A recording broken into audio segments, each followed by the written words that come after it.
Bismillahirrahmanirrahim. Assalamualaikum warahmatullahi wabarakatuh. Innal hamdalillah nahmaduhu wa nasta'inuhu wa nastaghfiruh wa na'udzu billahi min shururi anfusina wa min sayyiati a'malina. May yahdihillahu fala mudilla lahu wa may yudlil fala hadiya lahu. أشهد أن لا إله إلا الله وحده لا شريك له وأشهد أن محمدا عبده ورسوله اللهم صل وسلم على نبينا محمد وعلى آله وأصحابه ومن تبعهم بإحسان إلى يوم الدين أما بعد. Bapak-bapak, ibu-ibu, hadirin hadirat jamaah Masjid Al-Ikhlas Isel yang semoga senantiasa diberkahi dan dirahmati oleh Allah Subhanahu wa taala. Pertama-tama marilah kita untuk senantiasa memanjatkan puji dan syukur kehadirat Allah Subhanahu wa taala yang telah memberikan kepada kita nikmat dan karunia yang tak terhingga. Salawat dan salam senantiasa kita haturkan untuk Nabi kita Nabi Muhammad sallallahu alaihi wasallam, dan juga semoga salawat tersebut sampai kepada keluarga beliau, para sahabat beliau, para tabi'in, para atba'i tabi'in, ya, serta orang-orang yang mengikuti mereka dengan benar hingga tegaknya hari kiamat nanti. Bapak-bapak, ibu-ibu yang dimuliakan oleh Allah Subhanahu wa taala, insyaallah pada kesempatan malam hari ini kita akan melanjutkan kajian kita, dan kita masih di pembahasan tentang Kitabul Janaiz, ya, pembahasan bab-bab tentang penyelenggaraan jenazah. Dan ya, pada kesempatan malam hari ini kita akan membacakan apa yang ditulis oleh Fadilatul Syekh Abdul Azim bin Badawi Al-Misri hafizahullah ta'ala terkait hal-hal yang disunahkan setelah kita menguburkan jenazah. Hal-hal yang disunahkan setelah kita menguburkan jenazah. Dan insyaallah juga di sini nanti akan disampaikan tentang bagaimana keadaan manusia tatkala dicabut nyawanya, bagaimana keadaan orang yang beriman dan bagaimana keadaan orang yang kafir, serta nanti bagaimana nikmat-nikmat yang akan didapatkan oleh orang-orang beriman dan juga azab dan siksa yang akan didapatkan oleh orang kafir. Pertama di sini, khafillah rahimani wa rahimakumullah, Syekh menjelaskan tentang hal yang disunahkan setelah kita selesai dari menguburkan jenazah, di mana beliau mengatakan al-awwalu, yang pertama, ayyurfa'al qabru 'anil ardi qalilan nahwa shibrin. Tatkala kita memakamkan jenazah, maka kita disunahkan untuk meninggikan permukaan tanah, ya, permukaan, ya, kuburan di situ sekitar 1 jengkal, nahwa shibrin, ya, nahwa shibrin. Tapi tentunya ini bukan patokan yang saklek, bukan. Ya. Apalagi kita tahu bahwasanya antara satu daerah dengan daerah yang lain itu memiliki tipikal tanah yang berbeda-beda. Kalau umumnya di negara kita yang istilahnya tanahnya lempung gitu ya, kalau diangkat kemudian dimasukin ya, tanpa ada isi apapun mesti akan ada sisa tanah di atas ya. Nggak mungkin bisa langsung datar. Berbeda kalau daerah-daerah yang mungkin kontur tanahnya berpasir ya. Ketika diambil pasir, dimasukin lagi, bisa rata kembali. Bisa rata kembali. Sehingga mungkin barangkali ya, di daerah yang tanahnya tadi ya, seperti kita lempung ya, kalau dikeluarkan, apalagi dimasukin jenazah ya, habis itu kan ada labinnya, ada yang sebagai ya, kayak tembok ya. Umumnya kalau kita di sini memakai papan ya, sehingga ada ruang kosong di dalam. Akhirnya ya, tanah yang tersisa itu banyak ya. Kalau memungkinkan untuk dibuatnya setinggi sejengkal saja, ya maka itu yang lebih baik, lebih sesuai dengan sunnah Nabi Sallallahu Alaihi Wasallam. Tapi seandainya tidak bisa sehingga lebih tinggi dari sejengkal, maka itu insya Allah tidaklah masalah ya. Tidaklah masalah. Ya. Baik.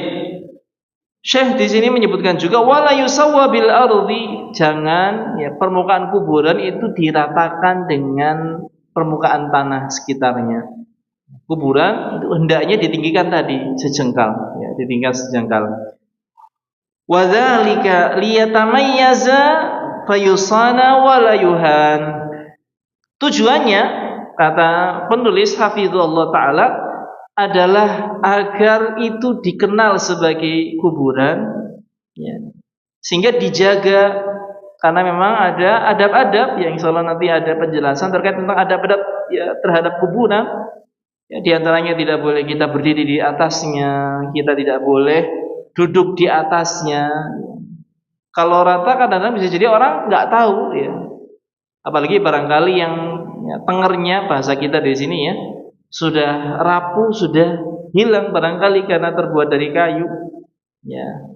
Maka di sini ketika ditinggikan kan ini ada indikasi oh ini kuburan yang kita tidak boleh menginjaknya, kita tidak boleh berdiri di atasnya dan kita tidak boleh duduk di atasnya ya, sehingga tidak dihinakan ya.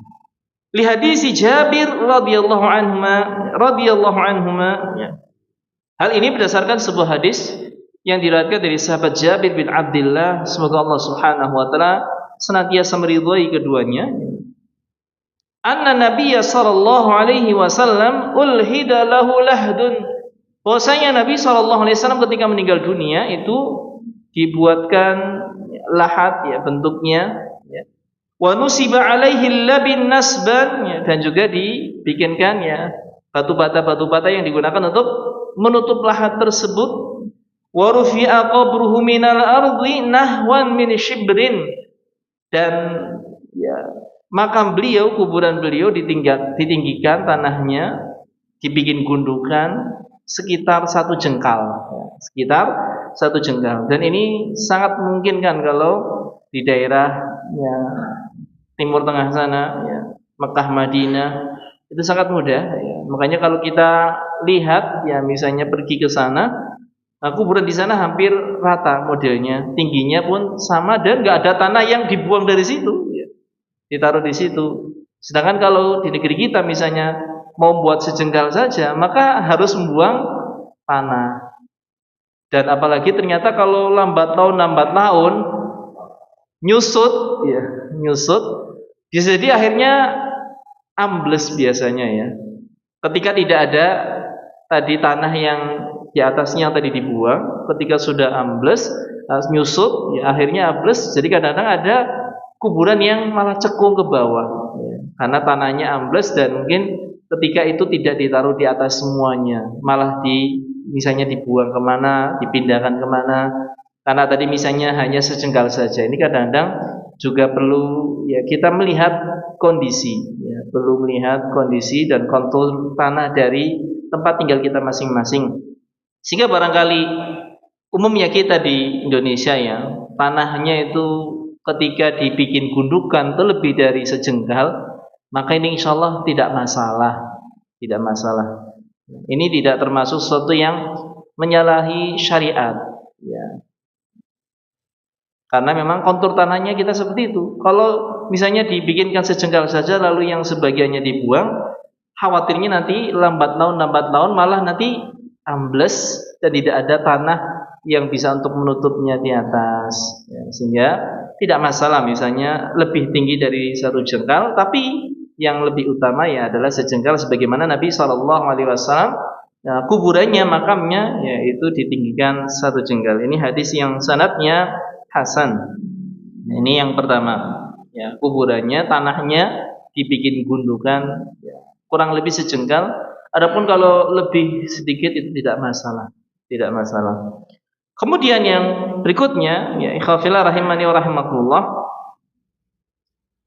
disebutkan ya, an yuj'ala musannaman li hadisi Sufyan at-Tammar, ya.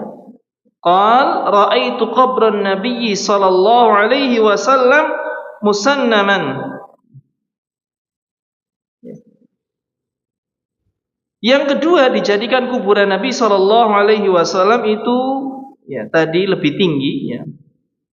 Li hadis Sufyan at-Tammar, hal ini berdasarkan hadis dari Sufyan at-Tammar di mana beliau mengatakan, aku melihat kuburan Nabi sallallahu alaihi wasallam itu musannaman. Dan musannaman ini dijelaskan ya di dalam catatan kaki, ini murtafi'an, tinggi, ya, kuburannya itu tinggi dibandingkan dengan tanah sekitarnya, ya. Tadi dibikinkan gundukan dan gundukan tadi tidak lebih dari satu jengkal, ya, satu jengkal. Jadi musannaman. Ya, wa tasnimul qabri khilafu tastihihi, ya, meninggikan kuburan bukan meratakan, ya. Bukan meratakan. Jadi memang kuburan itu hendaknya dibikin gundukan. Dibikin gundukan, tidak diratakan. Cuman umumnya kalau di negara kita seringnya kalau sudah lama biasanya jadinya rata, ya. Jadinya rata. Bagaimana kalau sudah rata? Maka hendaknya kita bikin gundukan, ya. Dibikinkan gundukan, ya. Agar diketahui bahwasanya ini adalah kuburan, sehingga orang yang barangkali ziarah kubur tadi tidak melangkahinya, tidak menginjaknya, dan tidak duduk di atasnya, ya, sehingga ketika memang sudah rata, karena memang tipikalnya tanah kita berbeda. Kalau di Saudi sana, ya, itu kalau dibikin gundukan itu awet gundukannya, nggak sampai yang ambles tanahnya seperti di negara kita, ya. Ini berbeda kontur tanahnya. Maka ketika misalnya di negara kita itu sudah rata karena saking lamanya, maka tidak masalah kita membuat gundukan lagi, ya. Dibikin gundukan agar diketahui bahwasanya di sini ada kuburan, ya. Bahwasanya di sini ada kuburan. Tapi ya tentunya tidak sampai yang mengkicingnya, karena nanti ada terkait ya larangan mengkicing, tidak boleh, ya. Menyemennya, ya, kemudian apalagi sampai mengkeramiknya. Kalau bahasanya zaman dulu tuh di kapur, ya, ini tidak boleh. Tidak boleh. Baik, ini yang kedua, ya, jadi ditinggikan, dibikin gundukan. Yang ketiga di sini, ikhwafillah rahimani wa rahimakumullah, kuburan tersebut ayyu'allimahu bihajarin aw nahwi liyadfina ilaihi man yamutu min ahli, ya. Dikasih, ya, kalau bahasa kita nisan lah gampangannya. Kuburan itu dikasih nisan, nggak apa-apa. Dikasih nisan sebagai tanda bahwasanya adalah kuburan.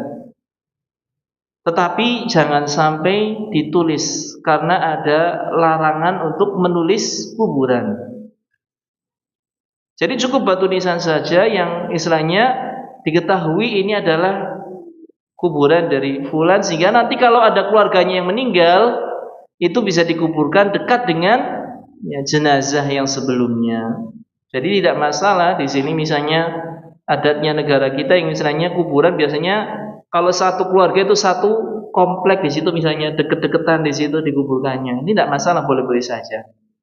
Ya, tapi jangan sampai nanti nisannya itu ditulis, ya, karena nanti ada larangan. Insya Allah ada penjelasan lebih lanjut lagi terkait tentang beberapa larangan yang tidak boleh dilakukan terkait kuburan.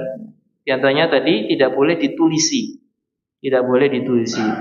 Kalau kemarin kita ya diberi kesempatan ya untuk melihat ya pemakaman istilahnya yang ada di Pekalongan ya, namanya pemakaman Al-Baqi ya, di sana tidak ditulisi memang, tapi ya pengelola pemakaman itu mempunyai database ya, dibikin blok-blok istilahnya, terus di blok ini tuh yang sudah dimakamkan itu siapa saja itu ada databasenya. Sehingga ketika misalnya ada orang yang mau ziarah kubur dan pengen istilahnya ziarah kuburnya, melihat kuburan dari saudaranya yang telah dikuburkan, itu bisa dengan mudah. Dan barangkali misalnya ada keluarganya juga yang meninggal kemudian dan ingin dimakamkan berjejeran, itu bisa diketahui dengan mudah. Ada database-nya istilahnya. Itu bagus istilahnya di situ ya, misalnya tidak ditulisi tapi untuk menandainya itu gampang, mudah. Sehingga ketika misalnya ada keluarga yang meninggal belakangan dan ingin dikuburkannya berbarengan, ya itu bisa ya dengan mudah, itu langsung diketahui posisinya. Oh, di sini blok sini, oh yang sebelah sini. Itu seperti itu ya. Apa yang dibuat oleh pengelola pemakaman Al-Baqi di Pekalongan oleh ikhwan-ikhwan kita. Ya, inspirasinya ya ini meniru yang ada di Madinah sana di pemakaman Al-Baqi ya. Hanya saja mungkin kalau di sini sudah ada tadi ya bloknya dan istilahnya untuk database-nya ada. Kalau di sana di Baqi kan ya saking luasnya juga, saking banyaknya ya mungkin tidak sampai seperti itu ya, karena kalau di dipakai ya di Pekalongan ini kan ya masih awal, masih mula ya, memang hanya baru satu blok yang ada di situ dimakamkan ya, padahal bloknya tuh banyak ya. Tapi tadi dibikin seperti itu ya, nanti ada database-nya yang istilahnya orang kadang-kadang dari keluarganya yang masih hidup itu nanti akan dibikinkan sebuah kartu, sehingga kalau di scan oh nanti tahu oh ini keluarganya di blok situ ya istilahnya. Pemakaman yang nomor berapa di situ, tapi tidak ditulisi nama. Tidak ditulisi nama karena memang ada larangan untuk menulisi ya kuburan nisan di sini terutama ya, karena umumnya kita di Indonesia terjadi banyak pelanggaran yakni menulisi nisan. Menulisi nisan, bahkan kadang-kadang ditulisnya itu dengan batu marmer yang diukir di situ ya. Bahkan ya banyak sampai dikicing, kita saksikan di negara kita, di masyarakat kita banyak yang dikicing dan mengkicing serta menulisi ya kuburan ini termasuk perkara yang terlarang. Insya Allah nanti ada penjelasan lebih lengkap lagi terkait tentang hal-hal yang dilarang. Baik. Dan terkait tentang memberikan tanda berupa batu ataupun yang semisalnya, ya bahasanya kita adalah nisan. Ya. Cuman kalau nisan di masyarakat kita itu pakainya yang cor-coran semen atau kadang-kadang hanya memakai kayu saja, ya kayu saja. Ini tidak masalah. Yang penting tadi tidak ditulis. Ya. Disebutkan dalilnya li hadisil Mutallib ibni Abi Wada'ah. Ya, ini berdasarkan hadis Al-Mutallib bin Abi Wada'ah radhiyallahu anhu, semoga Allah Subhanahu wa taala meridainya. Dia mengatakan, lamma mata Utsman bin Mad'un, tatkala sahabat Utsman bin Mad'un meninggal dunia, ya, ukhrija bi janazatihi fadufina, ya, jenazahnya dikeluarkan dari rumahnya lalu dikuburkan. Amaran Nabi sallallahu alaihi wasallam rajulan an ya'tiyahu bihajarin, ya. Ketika Nabi memakamkan sahabat beliau Utsman bin Mad'un, Nabi meminta kepada salah seorang laki-laki untuk mengambilkan sebuah batu, ya. Falam yastati hamlahu, tapi laki-laki tersebut gak mampu ngangkat batu tersebut, ya. Karena mungkin beratnya batu tersebut, ya. Ya mungkin yang diminta untuk mengambil ini memang orangnya tidak yang istilahnya kuat tenaganya, ya. Dan di sini ya disebutkan faqama ilaiha Rasulullah sallallahu alaihi wasallam wa hasara an dira'ai.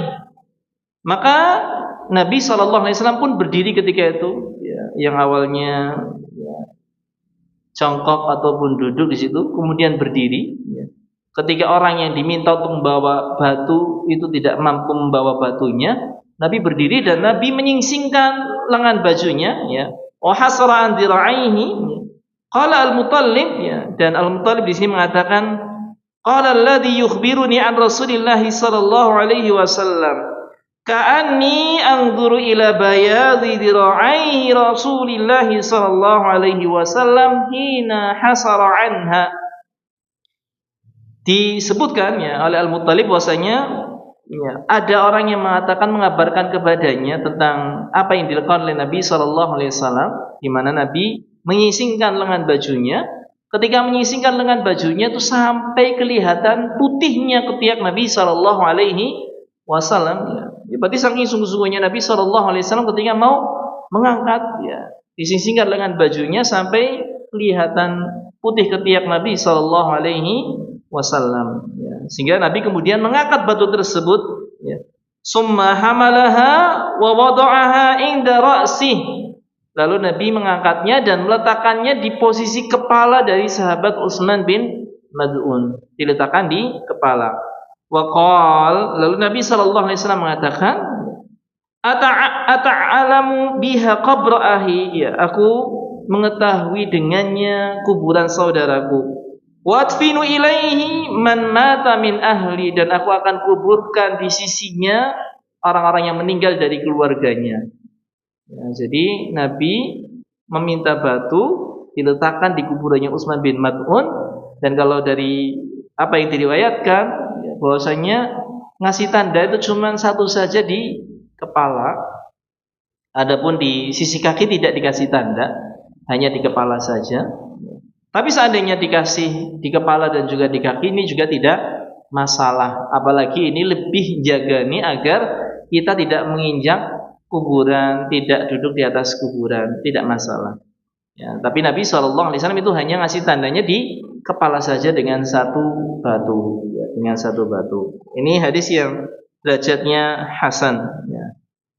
Kemudian yang berikutnya, ikhwafillah rahimani wa rahimakumullah, di poin yang keempat, ya, ar-rabi', setelah tadi, ya, meninggikan kuburan, kemudian memberikan tanda batu nisan, ya, di kuburan tersebut, maka yang keempat kata Syekh Hafizullah Ta'ala, hal yang dilakukan setelahnya, kata beliau, ayyakifa 'alal qabri yad'u lahu bitasbit wa yastaghfiru lah.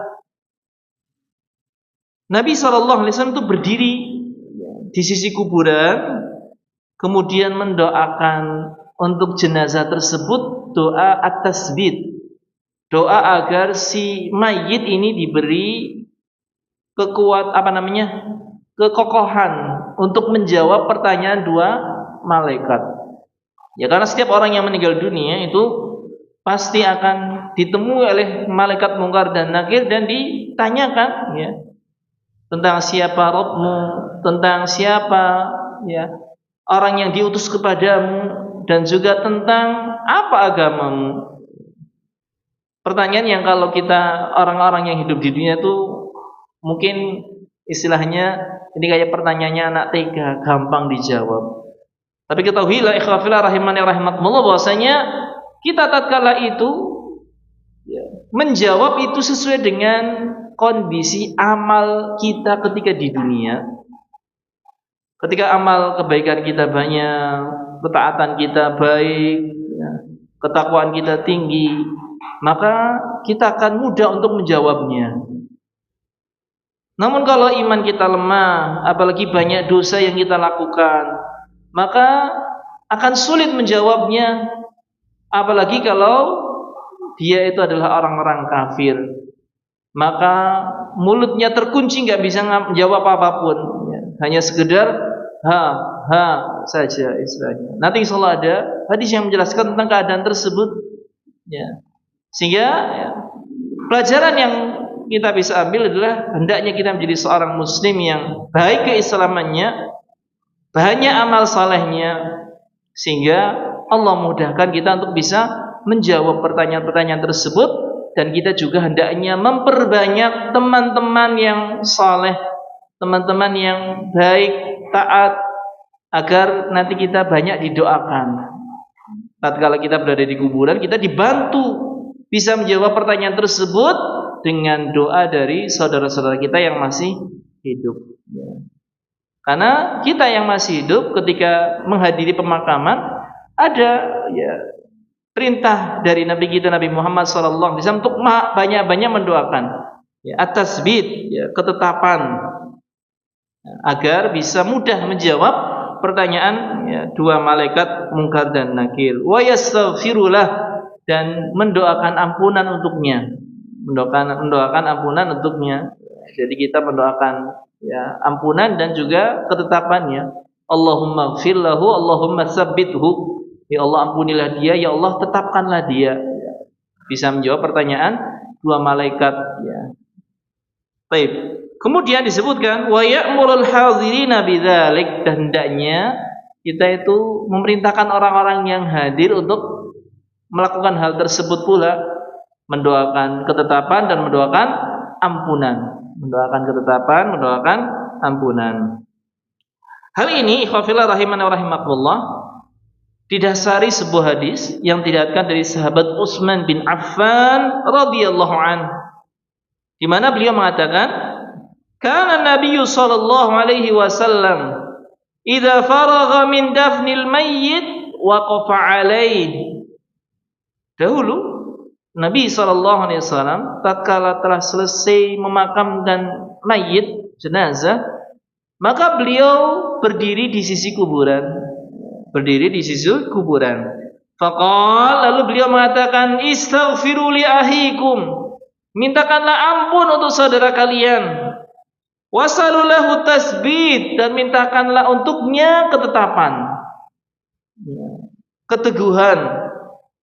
Fa innahu al-ana yus'al, kata Nabi sallallahu alaihi wasallam, sungguh jenazah saat ini sedang ditanya oleh malaikat Munkar dan Nakir. Ini hadis yang sahih sanadnya. Hadisnya sahih terkait bahwasanya orang yang ketika sudah dikubur itu ditanya oleh malaikat Munkar dan Nakir. Dan kita yang masih hidup, yang mengantarkan jenazah, itu dianjurkan untuk memperbanyak doa. Doa ampunan dan doa ketetapan. Allahumma ighfir lahu, Allahumma tsabbithu. Allahumma ighfir lahu, Allahumma tsabbithu. Sebanyak-banyaknya, semampu kita. Paling minimal kita mendoakannya sekali.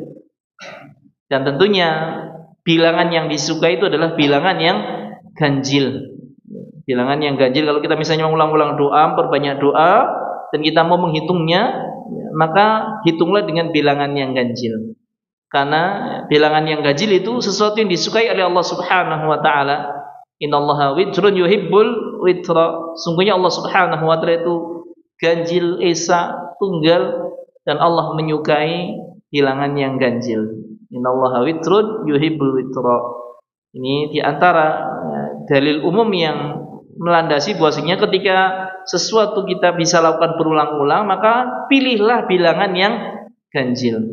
Bilangan yang ganjil seperti makan kurma 1, 3, 5 dengan bilangan yang ganjil ini lebih disukai. Demikian pula kita bisa terapkan pada hal-hal yang lain. Ketika memang tidak ada istilahnya penetapan harus genap.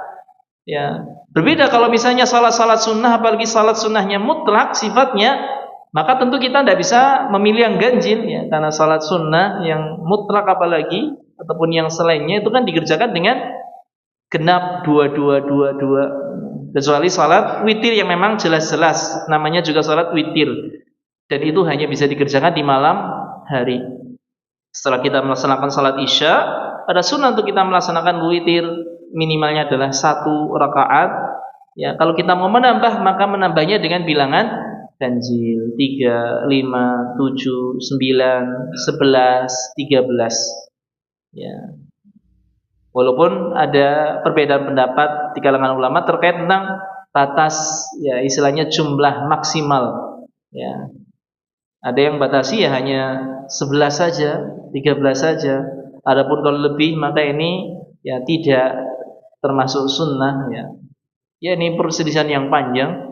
11 saja kita kadang-kadang sudah merasa berat Intinya yang mudah bagi kita untuk bisa melakukannya. Ya, orang-orang zaman sekarang itu ngerjain witir 3 rakaat saja itu sudah luar biasa ya istilahnya. Jarang-jarang orang yang melakukannya. Tidak masalah. Yang penting kita berusaha untuk senantiasa istiqamah. Karena istiqamah itu adalah amalan yang paling dicintai oleh Allah Subhanahu wa taala. Ya, sebagaimana disebutkan dalam sabda Nabi sallallahu alaihi wasallam, ya ahabul a'mali ila Allah adwamuha wa in qalla. Amalan yang paling dicintai oleh Allah Subhanahu wa taala itu adalah amalan yang dikerjakan secara terus-menerus walaupun jumlahnya sedikit. Ya misalnya kita witir setiap malam itu cuma 3 rakaat. Ya. Salat duha pas pagi cuma 2 rakaat misalnya. Tidak masalah. Ya. Tapi kita berusaha untuk menjaganya. Ini termasuk amalan yang dicintai oleh Allah Subhanahu wa taala. Syukur-syukur kita sering menjaganya dan jumlahnya itu banyak. Maka ini adalah keutamaan yang Allah Subhanahu wa taala berikan kepada kita. Baik. Ya, jadi memintakan ya, ampun dan juga memintakan ketetapan. Ya. Allahumma firlahu, Allahumma sabbithu. Allahumma firlahu, Allahumma sabbithu. Ataupun dengan doa-doa yang lain yang di situ ada permintaan ampunan dan permintaan ketetapan, apalagi ditambah barangkali dengan permintaan agar ya, orang tersebut, jenazah tersebut itu diberikan nikmat kubur, dijauhkan dari azab kubur, dimasukkan ke dalam neraka, dimasukkan di dalam surga, dan dijauhkan dari api neraka. Ya. Dimasukkan ke dalam surga dan dijauhkan dari api neraka. Maka ini doa yang lebih lengkap tentunya. Tapi paling dibutuhkan itu tadi ampunan dan juga ketetapan. Allahumma fir lahu, Allahumma sabbithu. Baik. Masuk waktu Isya? Baik, kita jeda untuk azan Isya terlebih dahulu. Tafadhal.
Alhamdulillah wassalatu wassalamu ala Rasulillah wa ala alihi wa ashabihi wa mawalah, amma ba'd. Ikhwafillah rahimani wa rahimakumullah. Tadi 4 hal yang disunahkan untuk kita lakukan tatkala kita telah selesai memakamkan, yakni meninggikan kuburan, membuat gundukan sekitar sejengkal atau lebih tidak masalah. Yang penting tidak lebihnya itu berlebihan, yang istilahnya seperti gundukannya tinggi banget, itu tidak. Kemudian kita meletakkan batu nisan itu boleh-boleh saja. Kemudian kita berdoa, berdiri di sisi kuburan dan kita mendoakan jenazah dengan doa ampunan dan juga doa ketetapan. Kemudian yang berikutnya, ikhwafillah rahimana rahimakumullah, di sini disebutkan sebuah riwayat oleh Syekh Habibullah Ta'ala, hadis yang terkenal, yakni hadis dari sahabat Al-Barra bin Azib. Al-Barra bin Azib terkait tentang azab kuburan. Istilahnya kejadian yang terjadi ketika seorang itu dimulai dari meninggal dunianya itu sampai dia mendapatkan nikmat kubur atau azab kubur. Kita tidak akan bacakan semuanya. Kita akan ambil inti dari hadis tersebut, di mana di hadis tersebut itu diceritakan seorang hamba ketika dia meninggal dunia, ketika hendak meninggal dunia. Ini terkait tentang hamba yang beriman terlebih dahulu. Yang pertama, bahwasanya ketika seorang hamba yang beriman yang akan meninggal dunia, para malaikat-malaikat Allah Subhanahu wa Ta'ala itu membawa kain kafan dari surga dan juga membawa parfum dari surga, yang dia duduk di sisi orang yang akan meninggal dunia tersebut. Sepanjang matanya orang itu melihat, malaikat itu berjejer di sisi tersebut, sepanjang mata orang yang akan meninggal dunia tadi. Sampai kemudian malaikat maut itu datang dan duduk di sisi kepalanya. Jadi ketika orang prosesi meninggal dunia itu, malaikat maut itu duduk di sisi kepalanya dan mengatakan, ayyatuhan nafsut thayyibah, wahai jiwa yang baik, keluarlah kamu kepada ampunan Allah Subhanahu wa Ta'ala dan keridhaannya. Maka keluarlah roh dari orang yang beriman tersebut. Keluarnya itu sangat mudah, seperti air yang mengalir dari mulut teko tanpa ada hambatan. Tanpa ada hambatan. Ini kalau rohnya orang beriman. Setelah keluar, tidak dibiarkan lama, langsung diambil oleh para malaikat-malaikat tadi yang membawa kain kafan dari surga dan juga wewangian dari surga, dimasukkan ke dalam kain kafan dari surga tersebut dan dikasih wangian yang wanginya sangat luar biasa. Kemudian rohnya orang beriman ini dibawa naik ke langit, sampai kalau bertemu dengan malaikat itu pada takjub dengan wanginya roh tersebut dan bertanya tentang siapa roh bulan ini, ditanyakan, disanjung istilahnya di sini. Kemudian ketika melewati pintu-pintu langit, ketika ditanya, maka kemudian dengan mudahnya diizinkan dibukakan pintu langit sampai naik terus ke langit yang ketujuh. Fayaqulullah, ketika sudah sampai di langit yang ketujuh, di sini disebutkan Allah berfirman, uktubu kitaba abdi fi 'illiyin wa'iduha ilal ard. Tulislah kitab hambaku ini di 'illiyin. 'Illiyin adalah kalau secara arti ini adalah tempat yang tinggi di sini. 'Illiyin sebuah tempat yang di situ dikumpulkan catatannya orang-orang yang beriman. Adapun kalau orang kafir nanti di sijin, seperti yang termaktub dalam surat. Kemudian disebutkan wa'idu ilal ardi, setelah itu kembalikanlah ke bumi. fa inni minha khalaqtuhum wa fiha u'iduhum wa minha ukhrijuhum maratan ukhra. Ya, aku menciptakan darinya dan aku kembalikan dia kepadanya dan aku akan bangkitkan kembali darinya. Sehingga ya, kemudian ketika sudah sampai pada jasadnya lagi di situ, fatu'adu ruhuhu fi jasadi fayati malakani fayujlisan. Ketika rohnya sudah balik ke badannya, sudah dikubur di situ, datanglah dua malaikat lalu bertanya tentang pertanyaan siapa Rabbmu, siapa nabimu dan apa agamamu, dan dijawab dengan mudah oleh orang yang beriman ini, Kemudian orang yang beriman ini dia mendapatkan nikmat-nikmat kubur, di mana di sini disebutkan ya, fa'afrishuhu minal jannah wa albisuhu minal jannah, ya, dibuatkan tempat tidur dari surga dan diberikan pakaian dari surga, serta waftahu lahu baban minal jannah, dibukakan pintu menuju ke surga, ya, ya. Fayatihi min ruhiha wa tibiha, ya. Dia mendapatkan aroma yang wangi, terus kuburannya diluaskan seluas matanya memandang, ya. Lalu didatangkan kepada seorang laki-laki yang wajahnya rupawan, bajunya bagus, aromanya wangi, ya. Lalu dia, laki-laki tersebut itu yang wajahnya rupawan, mengatakan, bergembiralah, ya. Hada yaumuka alladzi kunta tu'ad, ini adalah hari yang kamu dijanjikan. Ya. Ketika dikatakan seperti itu, maka ya, si mayit ini kemudian bertanya, siapa kamu? Lalu laki-laki yang rupawan tadi mengatakan, aku adalah amalmu yang baik. Lalu ya, si mayit ini kemudian mengatakan, Rabbi aqimis sa'ah hatta arji'a ila ahli wa mali wa hirabku, segera tegakkanlah hari kiamat sehingga aku bisa kembali kepada keluargaku dan hartaku. Ya, dia mendapatkan nikmat kubur, ya.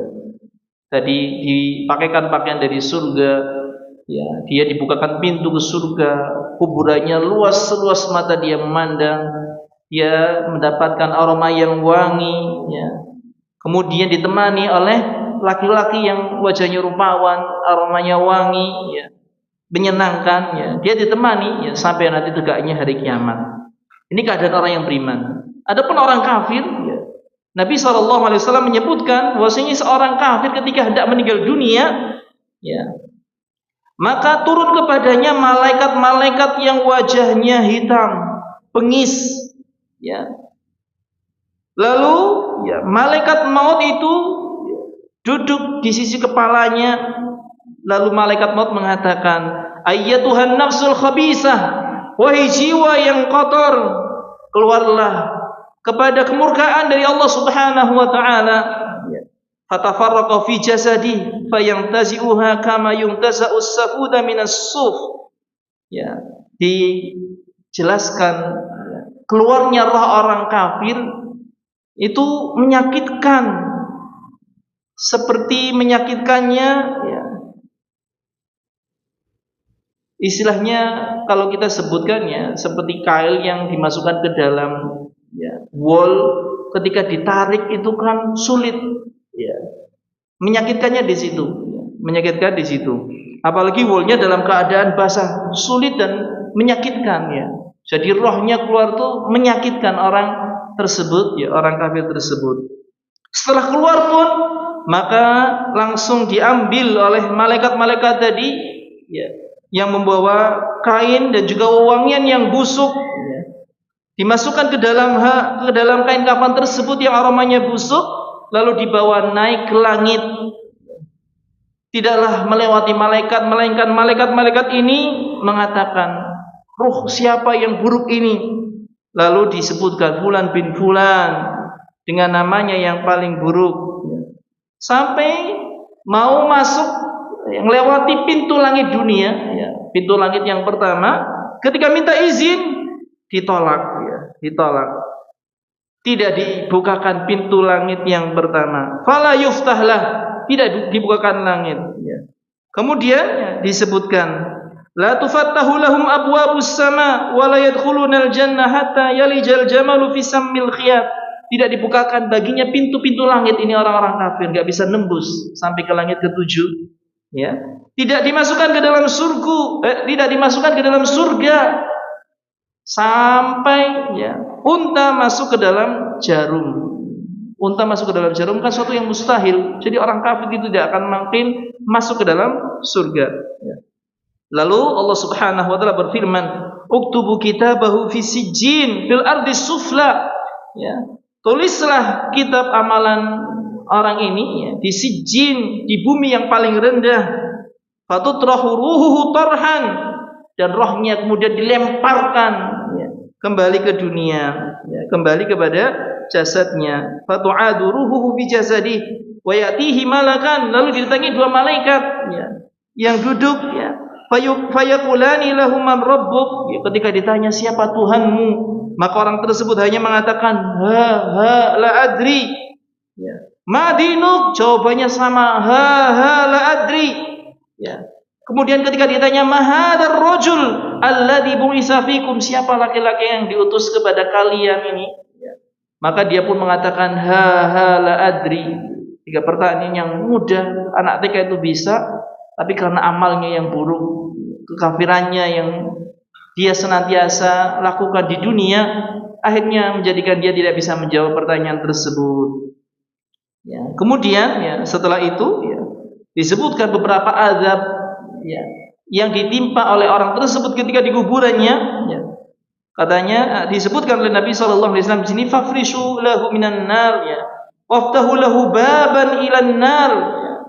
Dibuatkan istilahnya tempat peristirahatan dari api neraka, kemudian dibukakan ya, baginya pintu menuju ke neraka ya, sehingga dia merasakan panasnya ya. Fayatihi min harriha wa samumiha, ya, dia merasakan panasnya dan aroma busuk dari neraka. Wa yudayyak alaihi qabruh hatta takhtalifa fihi adla'uh, kuburannya disempitkan sampai tulang rusuknya saling bersilangan, remuk tulang-tulangnya.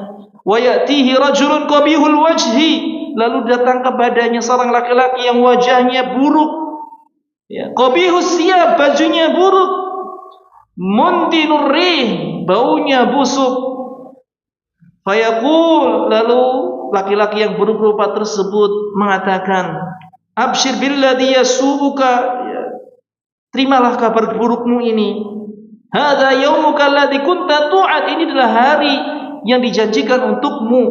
Fayaqul, maka si jenazah ini mengatakan, man anta, siapa kamu? Fawajhukal wajhul yaji'u bisyar, wajahmu itu wajah membawa keburukan.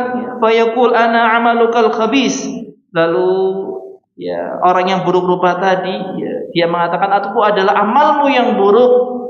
Fayaqul rabbi la tuqimis sa'ah, lalu orang tersebut, si jenazah tersebut mengatakan, wahai Rabb, ya Allah, jangan tegakkan hari kiamat. Wa fi riwayah, dan disebutkan dalam riwayat yang lain, summa yuqayyad lahu a'ma asam abkam, dibuatnya dia menjadi orang yang buta, tuli dan bisu. Ya. Wa fi yadihi misbaratun law duriba biha jabalun kana turaba. Ya. Lalu di tangan orang yang buruk rupa tadi ya, itu ada sebuah cemeti yang kalau dipukulkan gunung itu akan jadi debu. Fayadribuhu darbatan hatta yasira turaba. Lalu si jenazah ini pun dicampuk dengan cambuk tersebut sehingga dia berubah menjadi debu. Summa yu'iduhu Allahu kama kana, lalu dibalikan lagi ke keadaan semula utuh.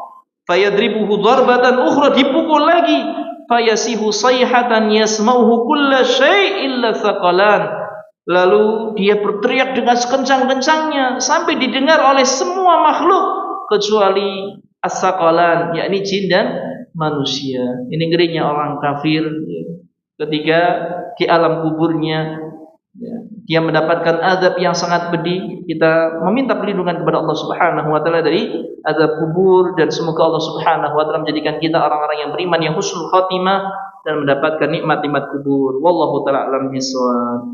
Ini saja yang mungkin dapat kami sampaikan pada kesempatan malam hari ini. Barangkali ada yang ditanyakan, ya, kami persilahkan. Tafadhol.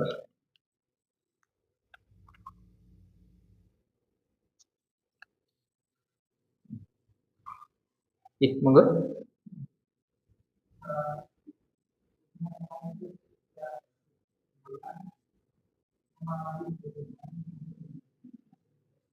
Kuburan.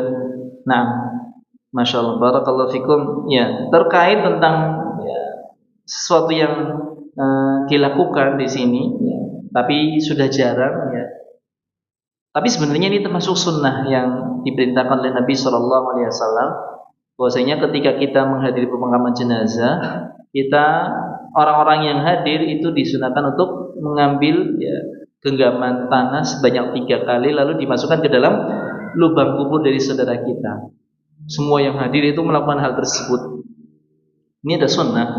Ya, namun sunnah ini di zaman sekarang itu ditinggalkan. Apalagi kadang-kadang tukang gali kuburnya yang kadang-kadang nggak sabaran. Ya, nggak sabaran. Biasanya malah ya biar buru-buru cepat. Dan kalau kita melakukan sunnah ini, khawatirnya malah kita yang terkena ya cangkul dari orang yang gali kuburan. Tapi sebenarnya itu termasuk sunnah. Ya. Kita memasukkan tanah sebanyak 3 kali, ya, 3 kali ke kuburan tersebut. Itu termasuk hal yang disunahkan sebagaimana yang pernah kita jelaskan ya di pertemuan-pertemuan yang sudah lalu, di mana ada sunnah untuk kita istilahnya memasukkan tanah ya, sebanyak 3 kali ya, ke kuburan. Ayah suwa minat turabi salasa hasawatin biyadi jami'an ba'dal faraghi min saddil lahdi. Ya, ketika lahatnya sudah ditutup, ya kita ada sunnah untuk melemparkan tanah sebanyak 3 kali ke kuburan tersebut. Ini termasuk sunnah. Ya. Cuman kalau kita mau mengamalkan di saat sekarang ini, ya, kalau kita posisinya pas dekat kuburan itu sangat mudah ya. Sebelum tukang gali kuburannya itu memasukkan tanah dengan cangkulnya, kita bisa duluan. Tapi kalau yang belakangan ini kan, kalau mau mengamalkan ini ya istilahnya malah bisa jadi membahayakan. Apalagi kadang tukang gali kuburan itu kejar waktu ya, kadang seperti itu, buru-buru. Ya, bahkan orang yang dalam kubur pun kadang-kadang istrinya disuruh segera naik ya, biar cepat selesai dia menimbun. Ya. Ini ketika memang ada tukang gali kuburnya seperti itu.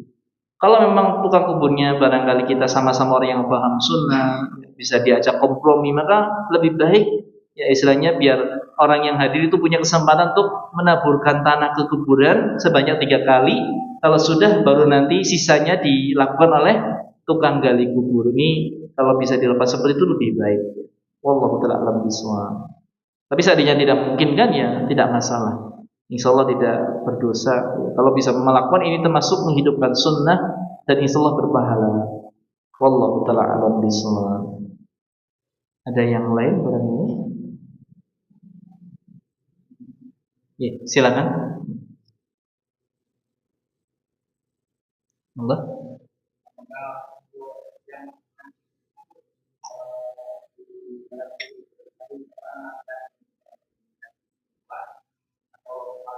Menemani maksudnya memasukkan ke liang lahat atau menemani gimana?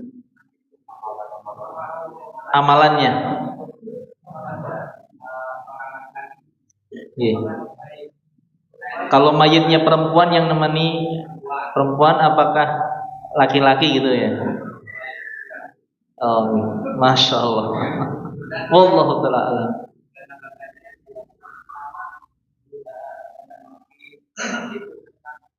Menanti. Nah, ditegakkannya hari kiamat. Nah, masya Allah. Barakallahu fikum. Wallahu ta'ala a'lam bishawab terkait tentang jenis kelamin yang menemani. Ya. Apakah laki-laki ditemani perempuan ataukah ditemani laki-laki, atau perempuan ini ditemani laki-laki ataukah perempuan? Wallahu ta'ala a'lam. Kita tidak tahu. Tapi hadis ini kan tadi kan Abdul Mukmin, kalau hadisnya ini kan dia seorang hamba beriman yang laki-laki, maka ditemani dengan rojulun, ya, laki-laki juga yang ya wajahnya baik, ya istilahnya di situ. Ya, mungkin bisa jadi isyaratnya di sini adalah ya kalau jenazahnya laki-laki ditemani laki-laki. Kalau jenazahnya perempuan ya ditemani oleh perempuan yang ya istilahnya rupawan, istilahnya di situ. Tapi Allah Ta'ala alam tidak ada istilahnya hadis nas yang menjelaskan secara langsung. Kalau jenazahnya laki-laki berarti laki-laki ini pasti misalnya, atau jenazah perempuan ditemani perempuan ini pasti. Demikian pula tidak ada dalil yang dengan jelas menyatakan misalnya kalau laki-laki ditemani perempuan, kalau perempuan ditemani laki-laki. Tidak ada nas yang jelas, hanya saja ini kan tadi dia Abdul Mukmin ya, hamba laki-laki yang beriman ditemani dengan seorang laki-laki yang ya, wajahnya baik, wangi, aromanya menyenangkan ketika dipandang, seperti itu. Ya kita tidak tahu namanya itu hal gaib ya. Ya, hal gaib yang bisa tahu ya kalau sudah mengalami. Tapi ya pelajaran bagi kita yang penting kan kita berusaha untuk beramal yang baik agar tadi ditemani oleh laki-laki yang ya wajahnya rupawan ya. Sosok yang wajahnya itu menyenangkan kalau dipandang, bajunya bagus, aromanya wangi, kan menyenangkan dibandingkan dengan yang sebaliknya orang-orang kafir ya istilahnya wajahnya buruk rupa, ya bajunya nggak bagus dan aromanya juga busuk, ya barangkali kita sebut sebagai ya gelandangan misalnya di sini ya, kalau di dunia mungkin seperti itu gambarannya, kan tidak menyenangkan ya, tidak menyenangkan. Kemudian terkait tentang masa waktu ya, apa yang dilakukan ya, kalau apa yang dilakukan ya tadi istilahnya dia mendapatkan nikmat kubur, kesenangan kubur. Ada juga yang disebutkan bahwasanya orang beriman ketika masuk ke kuburan ya, sampai terjadinya hari kiamat dia tidur ya. Tapi semuanya itu mereka merasakannya itu hanya sebentar saja.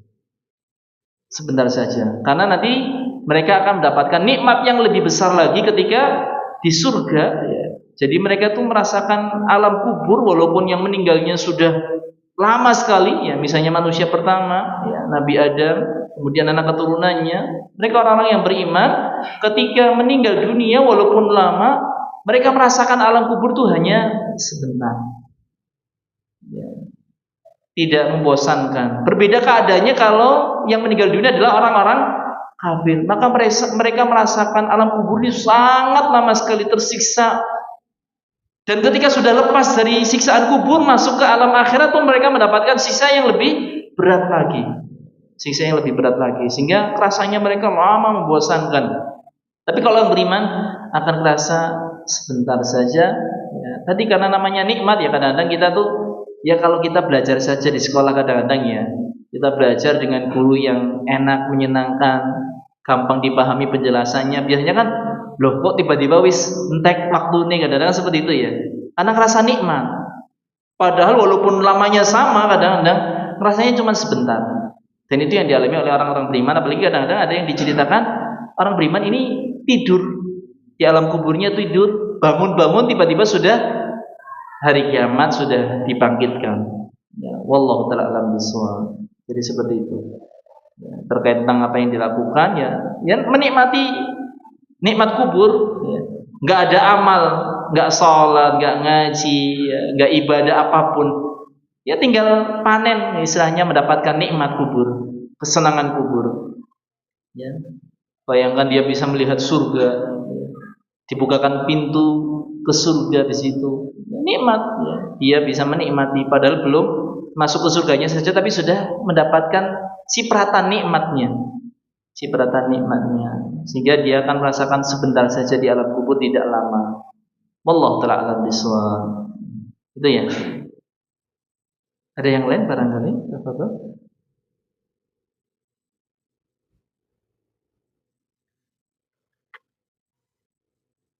Tidak ada. Kalau tidak ada mungkin kita cukupkan untuk pertemuan kita di malam hari ini. Semoga yang sedikit ini bermanfaat dan kita senantiasa meminta kepada Allah Subhanahu wa taala diwafatkan dalam keadaan husnul khatimah, kemudian meninggal dunia diberikan nikmat kubur, dan di akhirat kelak kita tinggal di surganya Allah Subhanahu wa taala. Kita dijauhkan dari su'ul khatimah, kita dijauhkan dari azab kubur, dan kita dijauhkan dari azab neraka. Amin amin ya rabbal alamin. Kita akhiri majelis kita pada kesempatan malam hari ini dengan baca doa kafaratul majlis. Subhanakallahumma wa bihamdika asyhadu an la ilaha illa anta astaghfiruka wa atubu ilaik. Jazakumullahu khairan. Wa akhiru da'wana alhamdulillahi rabbil alamin. Wassalamu alaikum warahmatullahi wabarakatuh.